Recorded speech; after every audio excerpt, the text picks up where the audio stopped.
자, 2026 남윤원 국어 오리엔테이션 영상 시작합니다. 자, 반갑습니다. 16년째 남다른 국어를 가르치는 남윤원입니다. 자, 제 강의 소개하기 전에 일단 제 강의의 특징을 한마디로 말씀드리면 남윤원 국어는 항상 즐겁고 유익하다. 이거 하나만 말씀드리고 시작할게요. 자, 작년 후기들 보면 이런 후기들 많거든요. 처음에 사진 보고 되게 무서운 줄 알았는데 재밌어요. 그래서 올해는 제가 사진을 되게 밝게 찍었습니다. 그리고 수업 너무 재밌어서 감사하다. 점심시간 이후에도 졸리지 않았다. 그리고 또 너무 재밌어요 하는 이런 평들이 되게 많고요. 재미만 있으면 안 되잖아요. 그래서 이해할 수 있도록 간단하게 설명해 주셔서 감사하다. 또 설명이 구체적이다.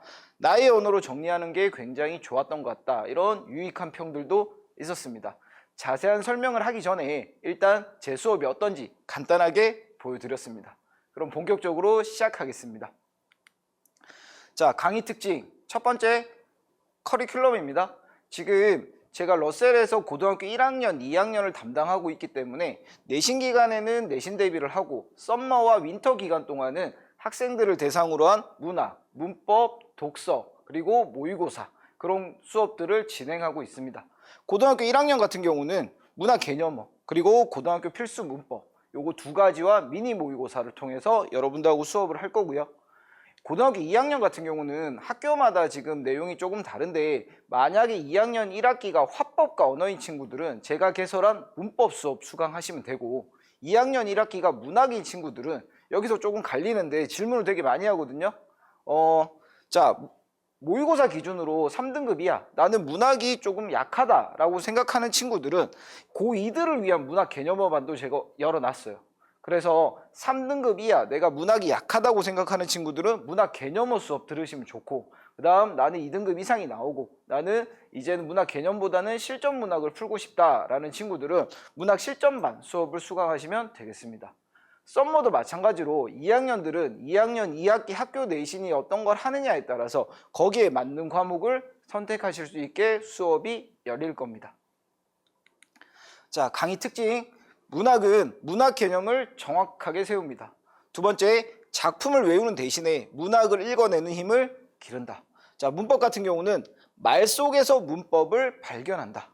그리고 문법 개념을 정확히 정리하고 적용합니다. 자세한 거는 뒤에서 더 말씀드리겠습니다. 독서 같은 경우는 국어 공부의 시작은 읽기다. 그래서 스스로 생각하고 요약하는 훈련을 많이 하게 될 거고 기타로는 풍부한 컨텐츠와 매주 모의고사 훈련을 한다는 걸 넣어놨습니다. 그러면 하나씩 자세히 살펴보겠습니다. 자, 첫 번째 문학입니다. 고등학교 시험에서 제일 어렵게 생각하는 부분 중에 하나가 외부 지문인데 선생님 외부 지문이 많이 나와서 이번에 너무 힘들었어요. 애들이 이런 얘기 되게 많이 하거든요. 외부 지문을 읽어내는 건 그 다음 문제고 근데 실제로 학생들이 외부 지문만 틀리느냐? 그렇진 않습니다. 우리가 학교 시험 범위에 있는 작품을 다 같이 공부하는데 왜 어떤 친구는 문제를 맞추고 어떤 친구는 문제를 맞추지 못하느냐? 그거는 결국은 선택지에서 우리가 선택을 해야 되는 순간들이 오거든요. 지문 공부를 아무리 열심히 해도 자습서, 선생님 필기를 몽땅 외운다 하더라도 선택지에서 선택을 해야 되는 순간은 반드시 찾아옵니다. 그건 암기로 되는 게 아니에요. 암기로 되는 문제는 이미 쉬운 문제들이기 때문에 1등급을 가르는 문제가 되지 못해요. 그래서 1등급을 가르는 문제는 결국은 학생들이 여기서 선택을 해야 되는 순간이 오는데 그때 중요한 것들이 이 문학 개념어입니다.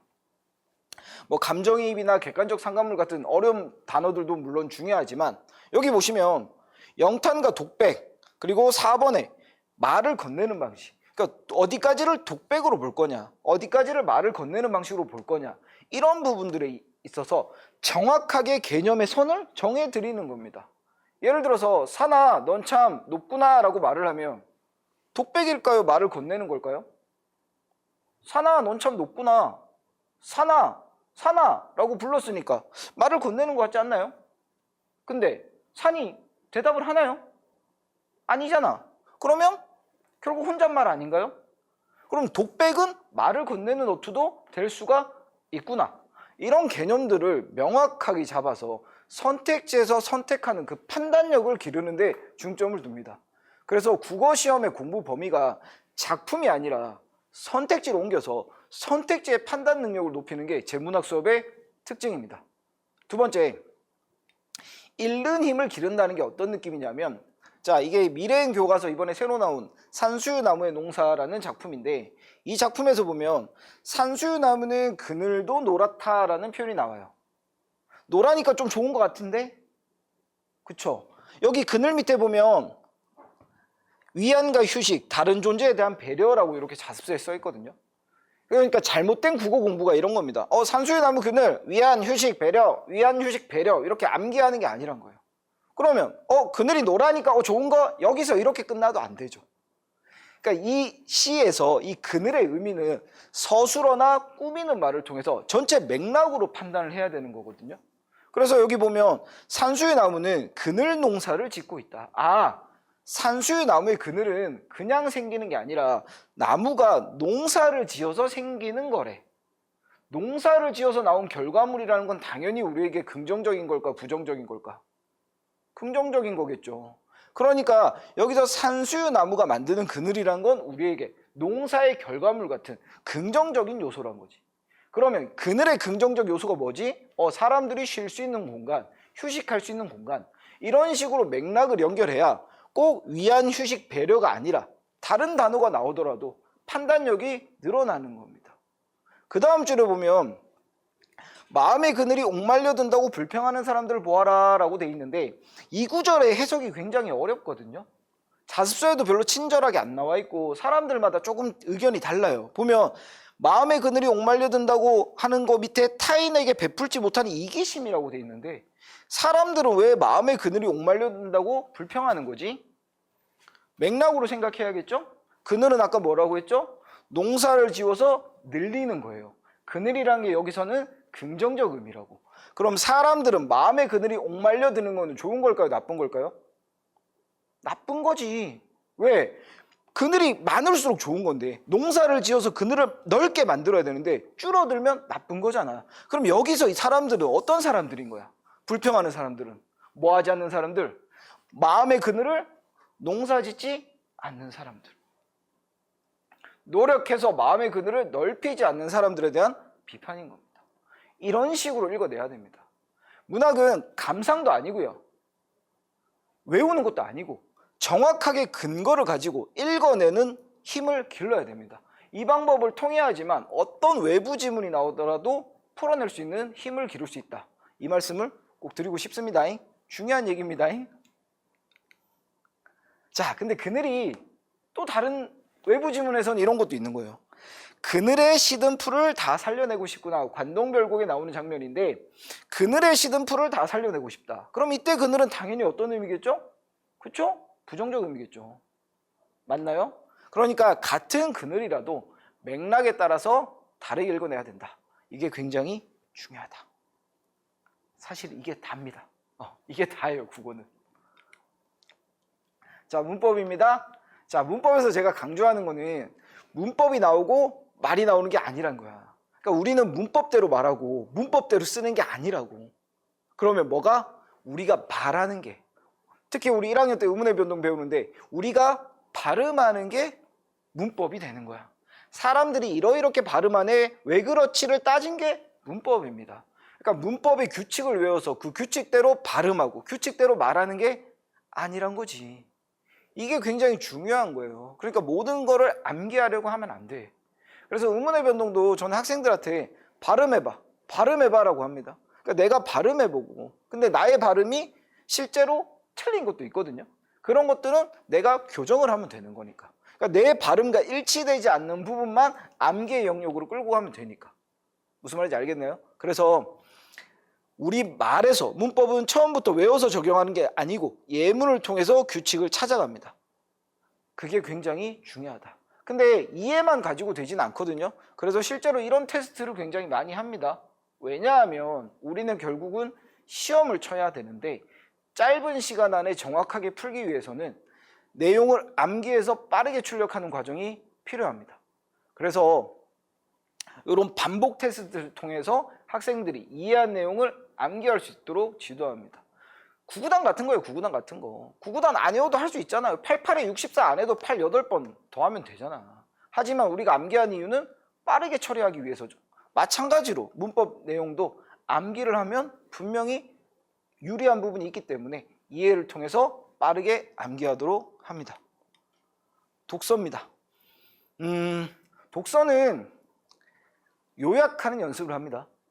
이 요약한다는 게 뭐냐면 이 내용을 자기의 언어로 요약을 한다는 건 내가 이해한 내용을 내 말로 다시 풀어낸다는 거예요. 그러니까 여기 있는 걸 그대로 쓰는 게 아니라 이 내용을 내가 이해하고 이해한 내용을 다시 한번 출력하는 과정을 통해서 이 지문을 완벽하게 이해하게 되는 거예요. 결국은 글을 읽고 이해하는 싸움입니다. 올해 수능에서 영어가 어려웠다고 얘기가 많은데 영어도 결국은 독해력이라잖아요. 단어만 알고 문장 해석을 하는 게 아니라 그 글과 문장을 연결하는 그 맥락을 읽어내는 그걸 묻는다는 거거든. 그럼 국어에서 기본이 되는 이 읽기 능력이 국어뿐만 아니라 수학, 영어 모든 과목에 다 영향을 끼친다는 겁니다. 그래서 항상 읽기가 최우선입니다. 물론 학생들은 되게 힘들어합니다. 귀찮아하고 하기 싫어하고.